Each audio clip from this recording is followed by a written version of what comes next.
नमस्कार, देश न्यूज में आप सभी दर्शकों का स्वागत है। मैं प्रीति दयाल आपके साथ। देखिए, पिछले दिनों वीआईपी सुप्रीमो मुकेश सहनी और बिहार सरकार के मंत्री अशोक चौधरी की मुलाकात हुई थी।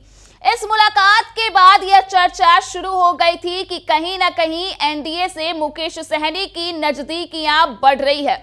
इसके पहले आपको बता दें कि एनडीए की ओर से स्वतंत्रता दिवस को लेकर के हर घर तिरंगा अभियान चलाया जा रहा था।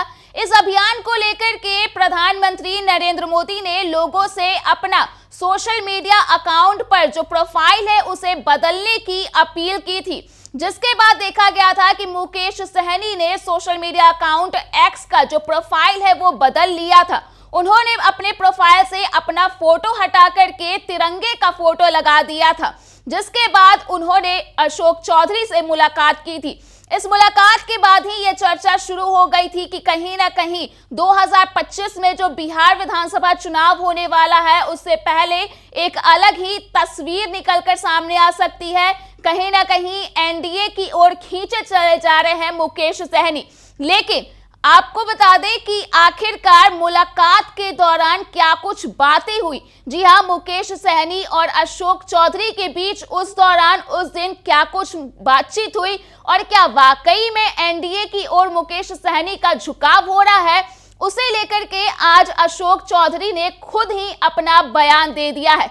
तो क्या कुछ इस मुद्दे को लेकर के कहते हुए नजर आए हैं अशोक चौधरी, पहले आप खुद सुन लीजिए। मुकेश सहनी जी के पिता के देहांत में मैं जा नहीं सका था। मुकेश सहनी जी हमारे क्या नाम है, हमारे साथ मंत्रिमंडल में हमारे साथ रहे हैं, सहयोगी रहे हैं।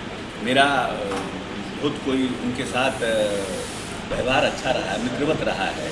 तो निश्चित रूप से पिता की जब हत्या हो गई थी तो मेरे यहाँ पूजा का कार्यक्रम चल रहा था जिसमें मैं जा नहीं सका था। मेरी बेटी गई थी क्योंकि वो समस्तीपुर लोकसभा के वोटर हैं, बिरौल में वो वोटर भी हैं। तो हम इस नाते उनसे मिलने के लिए गए थे क्योंकि हम जा नहीं सके थे पटना में थे। कोई इसका राजनीतिक अर्थ नहीं निकालना चाहिए। एनडीए में उनके आने की बात हो रही है। अरे हम आज हैं, कल हम हार्ट अटैक होकर मर जाएंगे, ये हमको पता नहीं है। भविष्य में क्या होने वाला है कौन जानता है, कैसे कह सकते हैं। आप ही के पार्टी के लोग कर रहे हैं, मंत्री क्या मदन सहनी कर रहे हैं कि आएंगे एनडीए में। मदन सहनी जी से बात हुई होगी, हमारी तो इस पर कोई बात नहीं हुई इससे। मेरा अब कल क्या होगा कौन जानता है, कल मेरा ही नहीं पता है कल क्या होगा। आज प्रेस कॉन्फ्रेंस कहेगा, देखिए अशोक जी के साथ प्रेस कॉन्फ्रेंस कर रहे थे कल, आज उनको फूकने के लिए चले आए। कोई हो तो क्या क्यों नहीं हो सकता है, दैट इज पॉसिबल। 100 उदाहरण है, कल क्या होगा किसको मालूम है। आप लोग क्या चाहते हैं, को लेना चाहते हैं? नहीं, हमारे साथ हमारे नेता से हमारी कोई बात नहीं हुई है, ना हमारे मुकेश सहनी जी से बात हुई है। इसलिए इसका कोई ना आगे पूछे ना मुंडी है इसका, इसलिए इस सवाल का जवाब क्या देंगे। उनका कहना है कि आरक्षण, निषाद आरक्षण के लिए हम लोग जो आरक्षण देगा तो वो अपनी राजनीति कर रहे हैं, निषाद आरक्षण को लेकर के राजनीति कर रहे हैं, निषादों में अपनी पैठ बढ़ाना चाह रहे हैं। जो तो उनका राजनीति है ना, उससे हमको क्या मतलब है, उससे हम लोग क्या मतलब। ये अति पिछड़ों पर नीतीश जी ने काफ़ी काम किया है और नीतीश जी का अति पिछड़ा वोट पूरी तरह से इंटैक्ट है। अगर लोकसभा का विधानसभा वाइज और बूथ वाइज अगर आप एनालिसिस कीजिएगा तो आपको पता चलेगा जहाँ पर अति पिछड़ा का वोट है, जहाँ महादलित का वोट है और जहाँ महिलाओं की संख्या है, वहाँ पर नीतीश कुमार जी के जनता दल यूनाइटेड और एनडीए को नीतीश जी के चलते पूरी तरह से उनको समर्थन मिला है। और अभी भी हम 164 सीटों पर विधानसभा में इस लोकसभा में जीते हैं। तो आप इसी से समझ सकते हैं कि जो लोग क्लेम करते हैं कि अति पिछड़ा में, उसमें जमीन पर लोग कहीं नहीं। तो आपने अशोक चौधरी का वो बयान सुना जिसमें उन्होंने यह क्लियर जवाब दे दिया है कि वह जो मुलाकात थी वो किसी भी तरह की राजनीतिक मुलाकात नहीं थी, बल्कि जब जीतन सहनी की हत्या हुई थी तब वे पटना में थे, अपने काम में व्यस्त थे, जिस वजह से वे वहां नहीं जा पाए थे मुकेश सहनी से मुलाकात के लिए। लेकिन अब जब उन्हें फुर्सत मिला है तो उन्होंने मुकेश सहनी से मुलाकात की। यह किसी भी तरह की राजनीतिक मुलाकात नहीं थी। इसके अलावा बता दें कि अशोक चौधरी ने अपनी बेटी शांभवी चौधरी का भी हवाला दिया। उन्होंने कहा कि शांभवी चौधरी दरभंगा गई थी मुलाकात करने के लिए मुकेश सहनी से। इस बीच आपको बता दें कि एक तरफ जहां मुकेश सहनी को लेकर के प्रतिक्रिया तो दी ही अशोक चौधरी ने, लेकिन वहीं दूसरी ओर जब उनसे अनंत सिंह, जी हां, बता दें कि बाहुबली नेता अनंत सिंह को लेकर के भी सवाल किया गया। बता दें कि अनंत सिंह आज ही जेल से बाहर निकल गए हैं, जिसके बाद राजनीतिक गलियारों में उन्हें लेकर के चर्चा तेज हो गई है। वहीं जब अनंत सिंह को लेकर के सवाल किया गया अशोक चौधरी से, तो उन्होंने लालू तेजस्वी, जी हां, आपको बता दें कि आरजेडी सुप्रीमो लालू प्रसाद यादव और नेता प्रतिपक्ष तेजस्वी यादव को साफ तौर पर अशोक चौधरी ने निशाने पर ले लिया। और क्या कुछ कहा, आप खुद सुन लीजिए। प्लानिंग के तहत दोस्त मुक्त हमने किया भाई। बयान देने से पहले ये समझना चाहिए लोगों को। इसीलिए कहा जाता है कि पढ़े लिखे राजनीति में और जो पढ़े लिखे राजनीतिज्ञ नहीं होते हैं, दोनों में फर्क है। सिर्फ पद पा जाने से कोई बड़ा राजनीतिज्ञ नहीं हो जाता है। ये सरकार का निर्णय नहीं है, ये न्यायालय का निर्णय है। और आपको बहुत परेशानी है न्यायालय के निर्णय से, तो आप अपील में जाइए। आप अपील में जाइए, आपको अपील में जाने से कौन मना किया है? और जब अनंत सिंह को लोग विधानसभा का टिकट किसने दिया? अनंत सिंह को विधानसभा का टिकट किसने दिया? और आज उन्हीं के खिलाफ बोल रहे हैं। क्या मतलब है साहब? हमें 3 है ना 13 में है। जनता दल यूनाइटेड न 3 में है न 13 में है। अब आप कह रहे हैं कि हमारे साथ थे तो ये अपराधी थे, उनके साथ थे तो ये हो गए। हम कहा 3 में 13, हम तो कह रहे हैं कि हमारे क्या नाम है नेता थे, हम लोगों ने टिकट दिया।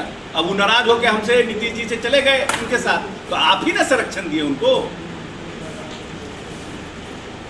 हमने तो उनको नहीं भगाया था, वो खुद भाग गए, किसी कारण से भाग गए। नाराज आदमी होता है व्यक्ति, चले गए। लेकिन हम कहाँ डिनाई कर रहे हैं कि हमारी पार्टी में नहीं थे? हमारी पार्टी में थे, हमारे विधायक थे, हम कहाँ डिनाई कर रहे हैं? लेकिन जो लोग डिनाई कर रहे हैं, जो लोग कह रहे हैं, तो टिकट तो वही दिए ना भाई, हम दिए। आप ही ने संरक्षण उनको दिए, अब आप आज फिर उनको गाली दे रहे हैं। इसमें हमारा क्या भूमिका है? अटल जी के श्रद्धांजलि सभा को राजकीय समारोह नहीं, हमारे नेता नीतीश कुमार जी जब केंद्र में मंत्री थे, चाहे वो राज्य मंत्री थे, चाहे वो केंद्रीय मंत्री बने, अटल बिहारी वाजपेयी जी का बहुत स्नेह और प्यार उनको मिला। और आज अगर हमारे नेता बिहार में 18 वर्षों में 22,000 करोड़ के बजट को 2,70,000 करोड़ करने का काम किया है, तो उसमें माननीय अटल बिहारी वाजपेयी जी का प्रेम, स्नेह और आशीर्वाद भी रहा है।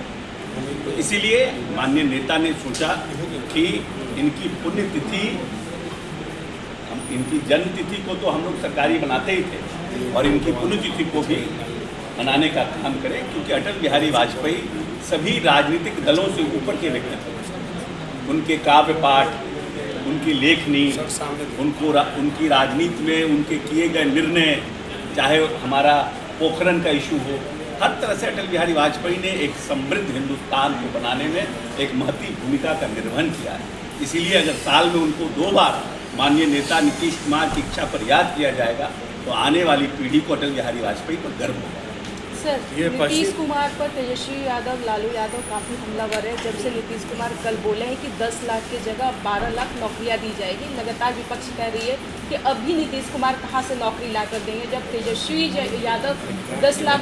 तो आपने अशोक चौधरी का वो बयान सुना जिसमें उन्होंने लालू यादव और तेजस्वी यादव पर जमकर कटाक्ष कर दिया। बता दें कि पत्रकारों के द्वारा साफ तौर पर यह सवाल किया गया था कि अनंत सिंह को जब जेल से बरी कर दिया गया है, तो इस पर लालू प्रसाद यादव और तेजस्वी यादव ने साफ तौर पर यह कहा था कि जब वे हमारे साथ थे तो वे गुनहगार थे, और अब जब वे एनडीए के साथ हो गए हैं तब उनके सारे गुनाह धुल गए हैं। इसे लेकर के ही सवाल किया गया था अशोक चौधरी से, जिसके बाद वे पूरी तरह से उखड़ गए और उन्होंने जमकर खरी खोटी सुना दी है। तो फिलहाल के लिए इस खबर में इतना ही। अगर आपने अभी तक हमारे YouTube चैनल को सब्सक्राइब नहीं किया है तो इसे जल्द सब्सक्राइब कर दें। इसके साथ ही अगर ये वीडियो फेसबुक के माध्यम से देख रहे हैं तो पेज को लाइक करना ना भूलें।